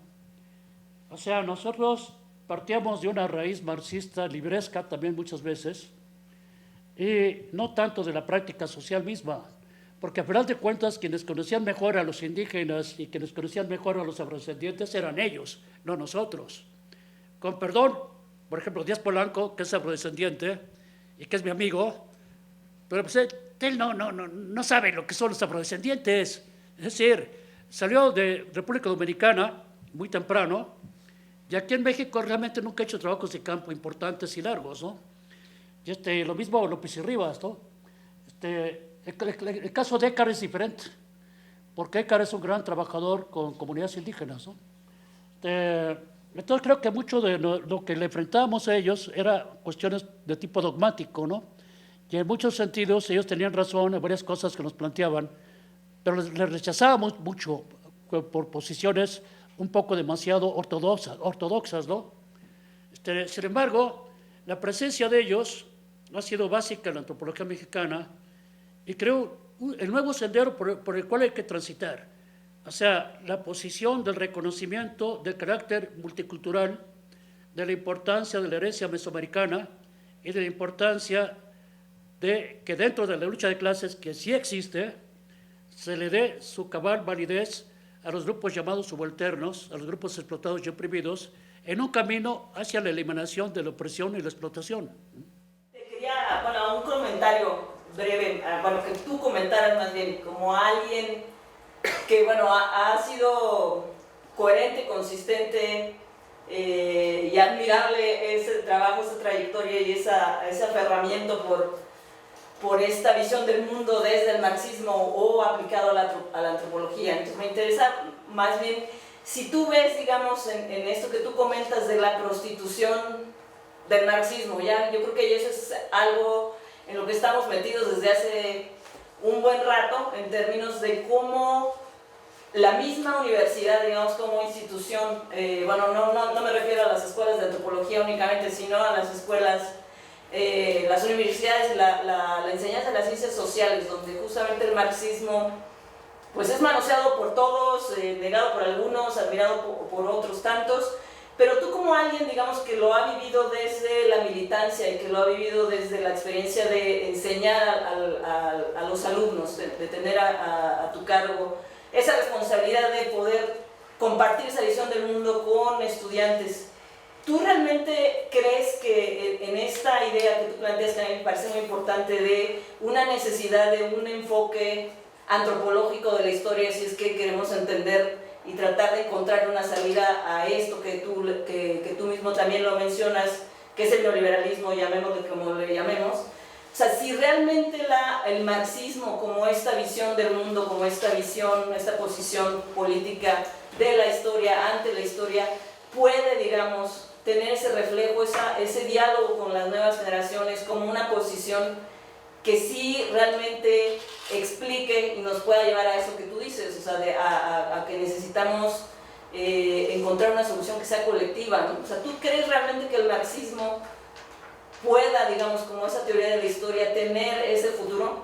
digamos, en estas condiciones actuales donde pues ya cualquiera es un ladrón y cualquiera es un marxista y lo contrario, ¿no? O sea, ya tenemos los Marx del futuro, los jóvenes Marx, hay conozco varios que se adjudican el título de ser el joven Marx en estos tiempos.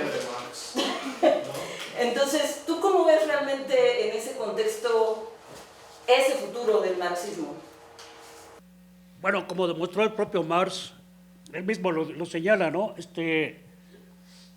Toda lectura tiene una multitud de comprensiones o de formas de entenderlo.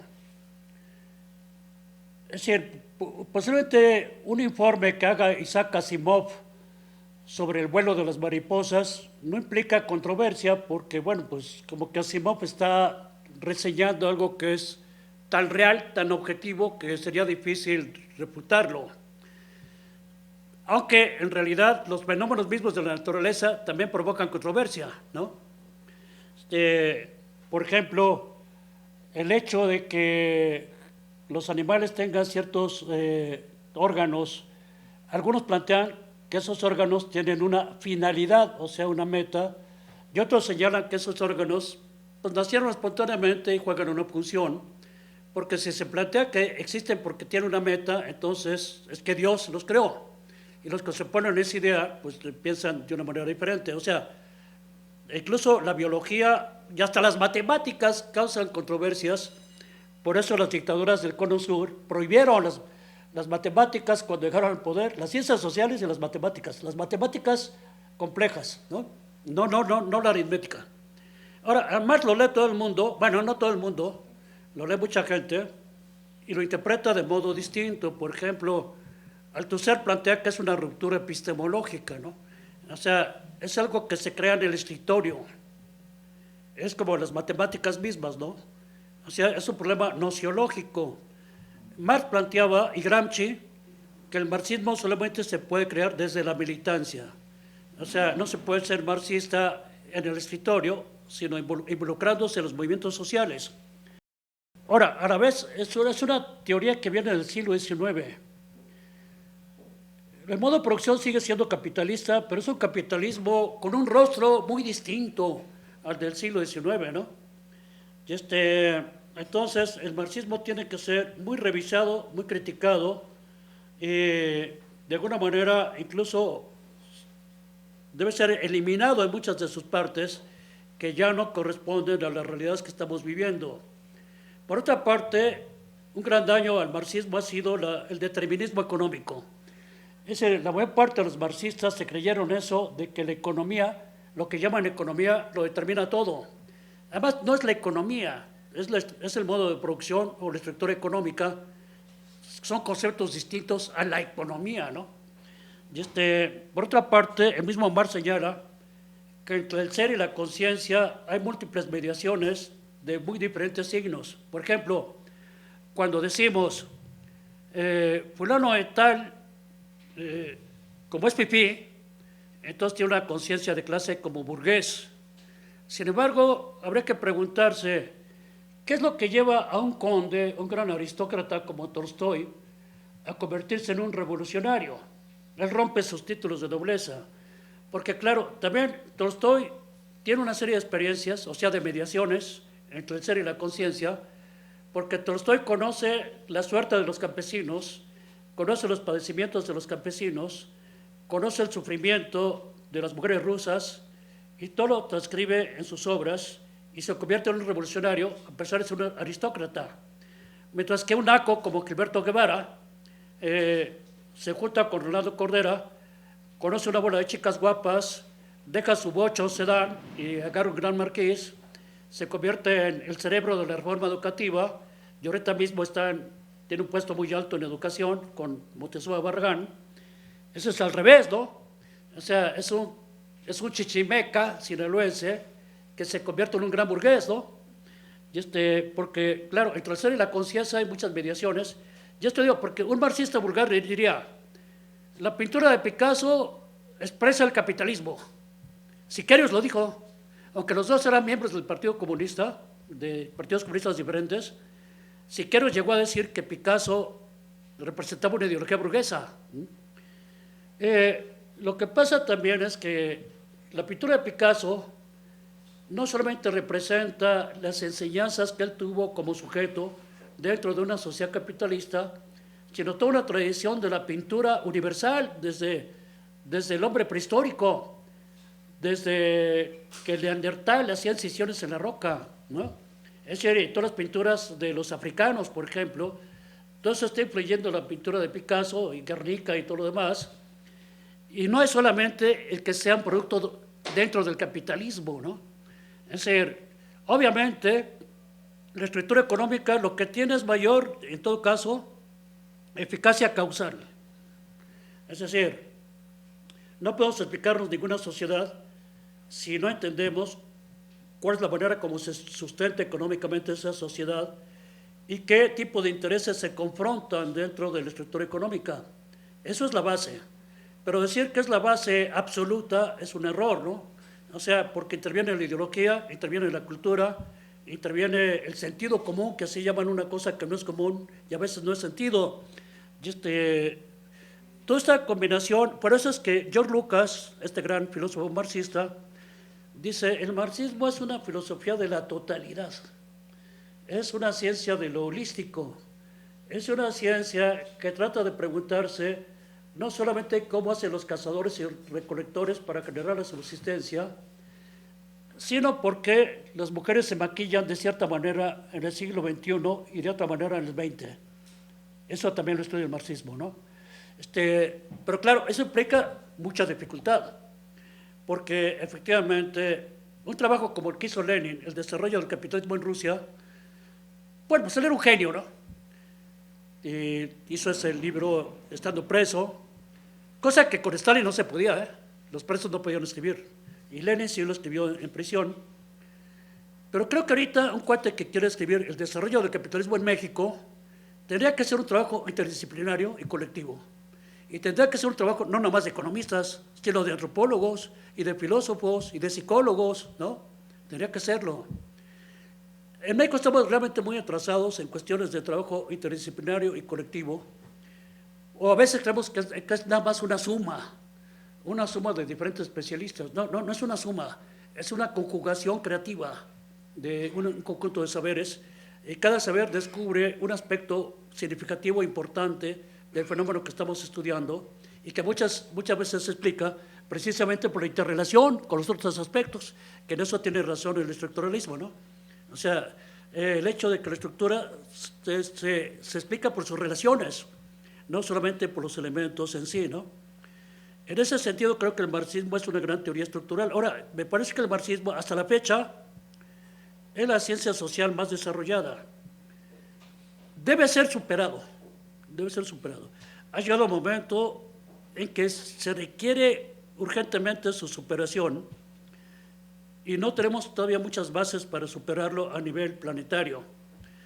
Pero, por ejemplo, esta babosada de la globalización no se puede explicar, es imposible que se explique si no se entiende la tendencia decreciente de la tasa de ganancia, que es una ley descubierta por Marx. No se puede entender la globalización si no se entiende la polarización cada vez mayor de las clases sociales en el mundo. Porque todavía en los años 60, muchos hasta se rieron del marxismo. No es cierto eso de que va a haber polarización social y que va a haber un pequeño grupo allá arriba y millones abajo y que va a venir la revolución. No, porque el capitalismo ha creado clases medias en gran número y son el colchón, van a impedir la revolución. Y actualmente hay gente incluso de clase media pobre, baja, que incluso tiene acciones en General Motors, en PepsiCola, en IBM. O sea, estos beneficios del capitalismo se han extendido.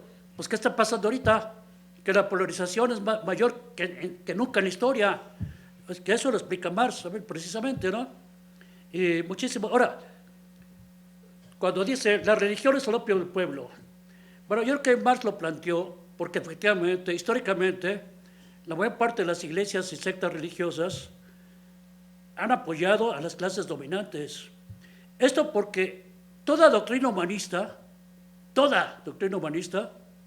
por ejemplo Erasmo, ¿no? Siempre la aprovechan los enemigos del humanismo. O sea, hay un refrán que dice, la mona, aunque se vista de seda, mona se queda. No, pero aquí hay una cosa, que la seda en este caso es efectiva. O sea, estos malditos antihumanistas se ponen la seda humanista y la gente cree que son humanistas. O sea, ¿cómo es posible que uno de los peores criminales de la historia, llamado Francisco Franco, fue el gran adalid de la defensa del catolicismo? ¿Cómo es posible que un dictador tan feroz como José Stalin fuera reconocido durante mucho tiempo como el más grande marxista de todos los tiempos? ¿Qué es lo que hace Stalin? Stalin mandó matar a todo el Estado Mayor de Lenin en la Unión Soviética, excepto a uno. A ese uno lo mató en México, ¿no? Stalin mandó a campos de concentración a 375,000 opositores y fusiló, no hay estadísticas realmente muy bien elaboradas, se calcula que mandó fusilar a más de 400,000 personas de izquierda, aparte de los contrarrevolucionarios, de la gente de derecha, de la gente del clero. O sea, entonces muy claro, lo que Stalin hace es destruir el comunismo, es lo que hace, ¿no? ¿Cómo demonios se le clasificó como el gran marxista de todos los tiempos a ese fulano, ¿no? Ahora les voy a decir una cosa. Yo digo que la revolución es como Jalisco, ¿no? O sea, hay un dicho que dice, Jalisco nunca pierde, y cuando pierde arrebata, ¿no?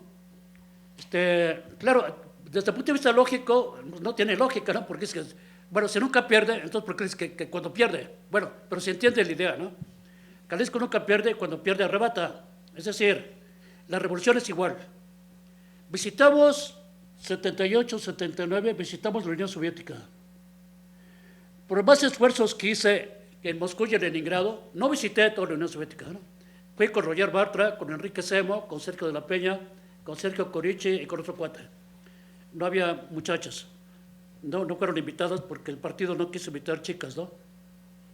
Por discriminarlas. Por más esfuerzos que hice, nunca encontré un tipo desnutrido. Todas las chicas estaban pues casi como Kim Novak o como Shakira, ¿no? Porque además yo pensé que todo el mundo vestía horrible, ¿no? No, vestían muy bien. Era el año 79, 78, ¿no? La noticia de la muerte de Chaplin la recibimos allá, ¿no? Obviamente, la libertad y la democracia no existían, ni en el sentido burgués de esas palabras, ni en el sentido marxista. Era claro, ni libertad ni democracia. Lo que sí, espectáculos maravillosos como el Bolshoi, gratis. Espectáculos teatrales como Taganka, de un gran director, Tarkovsky, gratis. Educación escolar de primaria, secundaria, lo que es bachillerato, gratis. Educación superior más selectiva. O sea, ya no era tan fácil entrar, ¿no? Pero había mucha gente, es decir, había multitud de chicos de 16, 17 años que eran estupendos científicos, estupendos físicos, estupendos astrónomos o científicos sociales. Medicina gratis. O sea, tú ibas con tu maldito cáncer de próstata y te atendían gratis, pues, ¿no?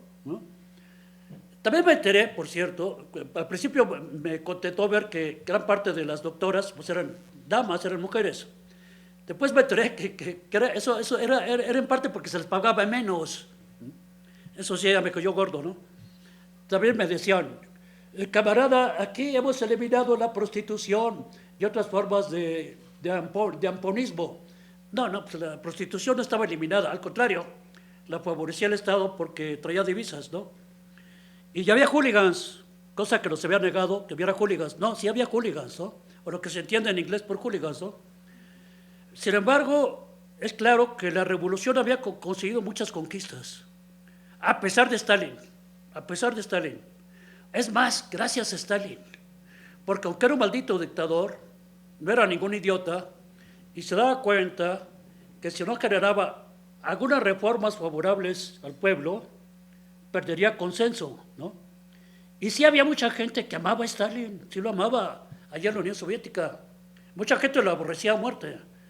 Hablamos con mucha gente que lo odiaba a muerte, pero también con gente que lo amaba. Eso era porque la revolución, y nuestra propia revolución mexicana,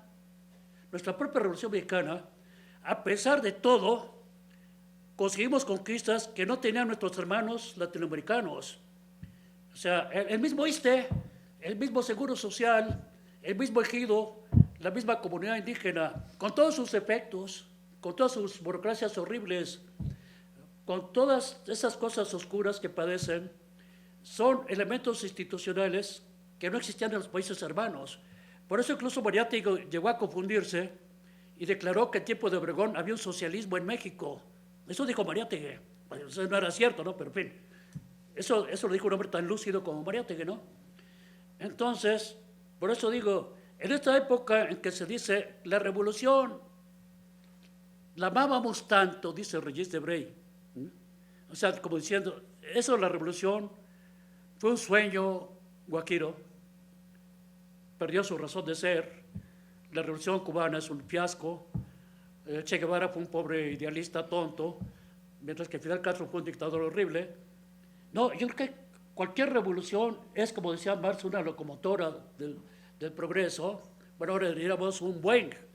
No el Boeing esos que están mal hechos, ¿no? Los otros Boeing, ¿no? Y en ese sentido, ahora, cuando estoy hablando de revolución, no me estoy refiriendo necesariamente a revoluciones armadas, ¿no? Es decir, las revoluciones armadas causan mucho sufrimiento. Es decir, hablamos con gente del campo, con labriegos, con obreros ya viejos. La Revolución Mexicana fue terrible por toda la bola de crímenes, de cosas sanguinarias, de violaciones, de matanzas de niños incluso. Los mismos villistas eran unos criminales. Por ejemplo, las matanzas que hicieron de soldados cuando se tomó Zacatecas, que los mataban impunemente, los torturaban a los soldados huertistas, ¿no? Digo, pues, eran huertistas, pero no era pecado, eran soldados que no entendían pues el problema. La Revolución Rusa también fue brutal y sanguinaria. Se busca el cambio pacífico. No, es que el cambio pacífico es bastante difícil porque el mayor enemigo de la humanidad está al norte de México. Y ese mayor enemigo de la humanidad ha creado Hiroshima, ha creado Nagasaki, la invasión de Grenada en el 83, las matanzas en la República Dominicana, las matanzas en Haití en 1915. O sea, a sangre y fuego, los amigos del señor Trump son capaces ahorita de invadir Venezuela y causar una masacre pavorosa. No les importa matar mujeres, niños y ancianos, no les importa nada. Con eso no quiero decir que yo soy partidario de Maduro, yo no soy partidario de Maduro. Yo lo que estoy planteando es la posibilidad de que haya una masacre y un genocidio en Venezuela. Ya hay que tomar en cuenta que no se paran en nada, no se paran en mientes. Hay un gran héroe de la Segunda Guerra Mundial, se llama Winston Churchill. Y los biógrafos de Churchill ocultan algo. Churchill declaró que no quede ningún alemán vivo, que no quede ningún alemán vivo. Declaró en la Cámara de los Lores. Sí, que queden algunos vivos, pero que se anglicen, o sea, que se hagan británicos, ¿no? Como plantea, que no queda ningún alemán vivo, entonces aviones norteamericanos y británicos hicieron pinole de ciudades como Colonia y como Dresden. Hay fotografías, esos bombardeos feroces contra la población civil, hay fotografías de pirámides, de cadáveres de gente alemana, ¿no? Hubo necesidad de prender fuego a esos civiles alemanes asesinados por los bombardeos británicos y norteamericanos. O sea, Churchill combatía con métodos nazis a los nazis. Eso es lo que hacía Churchill. Churchill era nazi también, ¿no? Y ¿qué autoridad moral tenía un tipo como Churchill para juzgar a los criminales de Nuremberg? Si hacía lo mismo, ¿no? Y esto lo ocultan los biógrafos, ¿eh? Como lo nazi está tan mal visto, por ejemplo, hay un cuate que ayudó con millones y millones de dólares a los nazis. Lo niegan sus biógrafos. Bueno, lo ocultan, no lo niegan, lo ocultan. Se llama Henry Ford. Henry Ford fue un gran colaborador de la dictadura nazi. Otro, el gran premio Nobel, Konrad Lorenz, eximio colaborador de los nazis, ¿no? Lo ocultan también sus biógrafos, ¿no?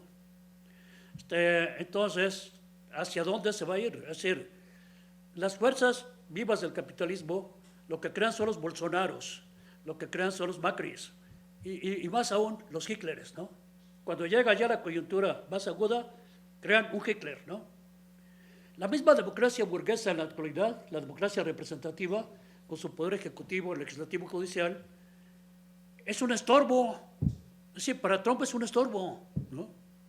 Hay que reconocer, por ejemplo, que en Estados Unidos más o menos funcionan esos tres poderes y le pueden poner frenos al señor presidente. No totalmente, ¿no? Pero lo que quiera Trump es ser un fascista. No puede porque todavía existe una democracia burguesa en Estados Unidos. Todavía. Cada vez más débil, ¿no? Pero todavía. La mayor parte de los norteamericanos actualmente ya no se siente, como decía el maestro Elio Grossman, un maestro norteamericano, ya no se sienten ni demócratas ni republicanos. La gente cada vez le da más asco esos dos partidos. Pero aún así, digamos que esa democracia burguesa todavía tiene alientos, ¿no? Aquí no. Bueno, aquí vamos a ver el beneficio de la duda, porque el señor licenciado Andrés Manuel López Obrador busca un equilibrio de clases precisamente para lograr la paz, ¿no?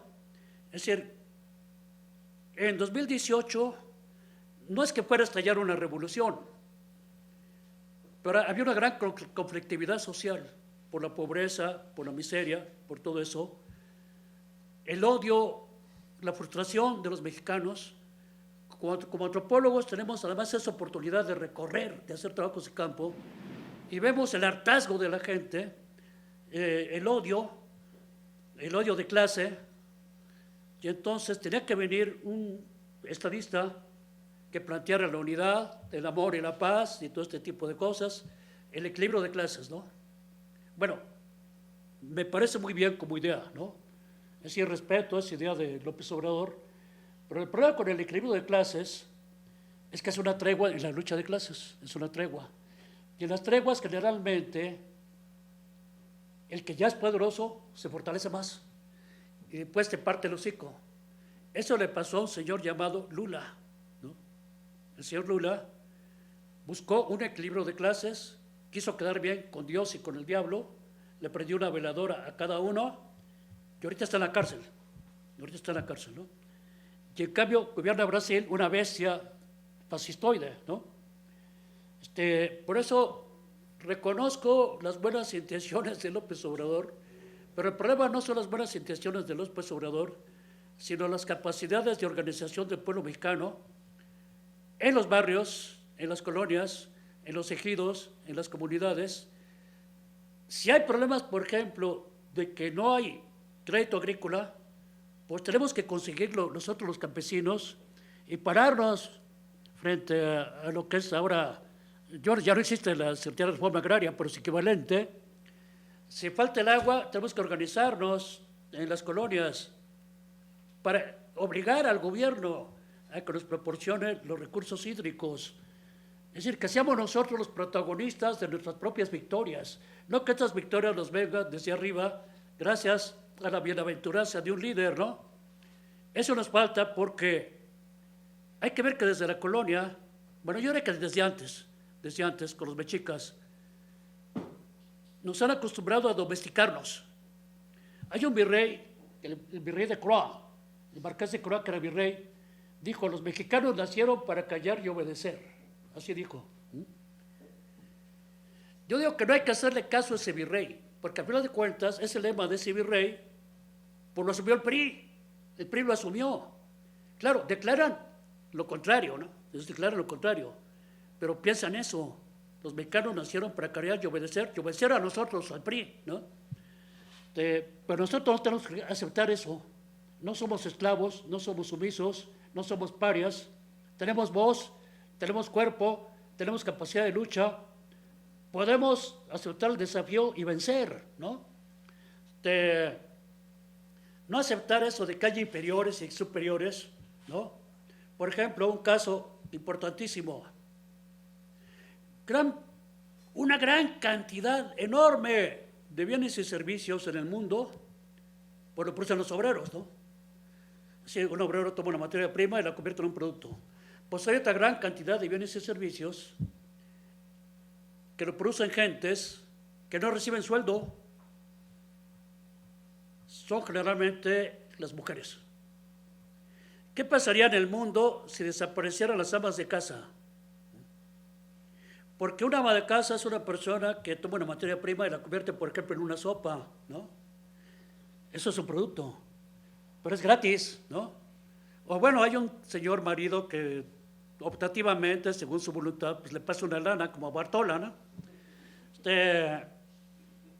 Y además existe también la tendencia a volver invisibles a los llamados inferiores, ¿no? Por eso dijo Golda Meir, primer ministra de Israel: los palestinos no existen, dijo, los palestinos no existen. Bueno, pues tampoco existen los indios, ¿no? Tampoco existen las mujeres, ¿no? Angélica es testigo porque yo les pongo el caso de un antropólogo, no quiero decir su nombre, es un antropólogo famoso, además de izquierda, ¿eh? Es más, líder de izquierda. Este cuate un día me dijo, oye, yo no sabía que mi ropa se lavaba sola. ¿Cómo que se lavaba sola? Es decir, que yo abrí el closet y veía que mi ropa estaba limpia. Ah, ¿no sabías? No, yo creía que, pues, nunca me pregunté por qué estaba limpia, ¿no? Es que este antropólogo se ve casado con una tipa, que además me cae muy gorda, pero en fin, pero la tipa es la que llevaba la ropa a la tintorería o utilizaba una muchacha sirvienta para que lavara la ropa. Pero este antropólogo nunca se dio cuenta, y me lo dijo. O sea, nunca se dio cuenta de lo que hacía su mujer, ¿no? Porque claro, el trabajo femenino es invisible, porque no tiene importancia, pues las mujeres son bultos, ¿no? En realidad, el trabajo femenino es importantísimo, ya que tomar en cuenta, por ejemplo, históricamente, un cuate como Otto Hahn gana el premio Nobel de Física. ¿Pero qué hizo Otto Hahn? Le plagió ese descubrimiento a su novia, Alice Miner, ¿no? Eso fue lo que, ya vas, eso se repite todo el tiempo. Muchas letras de Agustín Lara son de su hermana, ¿no? O la muchacha que descubre Josephine Bell, ¿sí? Bueno, no me acuerdo si es Josephine, pero descubre los enanitos verdes, o sea, unas señales del espacio exterior, pero el que gana un premio por ese descubrimiento es su maestro, no ella. Sin embargo, también es notorio que muchas de estas mujeres no protestaron, porque claro, piensan que pues, es el hombre el que merece el mérito, ¿no? No, ustedes las mujeres tienen que presentarse con esa suficiencia, con esa inteligencia, con esa capacidad, decir, aquí estamos y somos tan chingonas como ustedes los hombres. Y así es, ¿no? Una de las causas de la agresión contra las mujeres y de los feminicidios en particular es que los machines, toda esta bola de miserables, se sienten brutalmente agredidos por esta revolución femenina. Esta revolución femenina, como dice Raúl Sibeki, un camarada uruguayo, empieza en 68. Es básicamente los grandes movimientos de 68, los llaman estudiantiles, son grandes movimientos culturales. Y en los movimientos culturales en Francia, en Checoslovaquia, en Yugoslavia, en Estados Unidos y en México en particular, de repente aparecen las mujeres como elemento central, como half and half con los hombres, ¿no? Soy testigo de eso porque yo, Raúl Álvarez Garín y Virgilio Dante Caballero estuvimos en el movimiento ferrocarrilero cuando teníamos 17 años. Las muchachas del movimiento ferrocarrilero, las obreras, pues nos servían el café, nos hacían las quesadillas, ¿verdad? Las muchachas ferrocarrileras, las esposas de los ferrocarrileros, o hermanas, o tías, ¿no? No eran tanto las activistas, los activistas eran los hombres en el movimiento ferrocarrilero. En 68 cambia esa situación. Ellas son tan activistas como nosotros y son líderes como nosotros. Quizá en el CNH no eran tantas como los hombres, pero las pocas que habían tenían la misma capacidad que los hombres, la misma capacidad que Raúl Álvarez, que Perelló y que todos ellos, ¿no? Entonces, ha llegado el momento de despertar, ¿no? De despertar esa simiente femenina, de demostrar que pueden ser agentes de sus propias potencialidades, que pueden ser y superar a Madame Curie y a Rosa Luxemburgo y a todas ellas, ¿no? Y eso es el mundo del futuro que debemos heredar a nuestros hijos, porque también qué pena y qué vergüenza y qué miserables somos si le heredamos a nuestros hijos y a nuestros nietos esta inmundicia que estamos viviendo de PRI, de delincuencia organizada, de Chapo Guzmán, de autoritarismo en los centros educativos y académicos. Eso es lo que pensamos heredar a nuestros hijos y nietos, esta porquería, ¿no? Hay que rebelarse contra eso, ¿no? Te agradecemos Yo les agradezco a ustedes mucho. Y bueno, ahorita vamos a ver si podemos ver a Barbosa, ¿no? Sí, claro.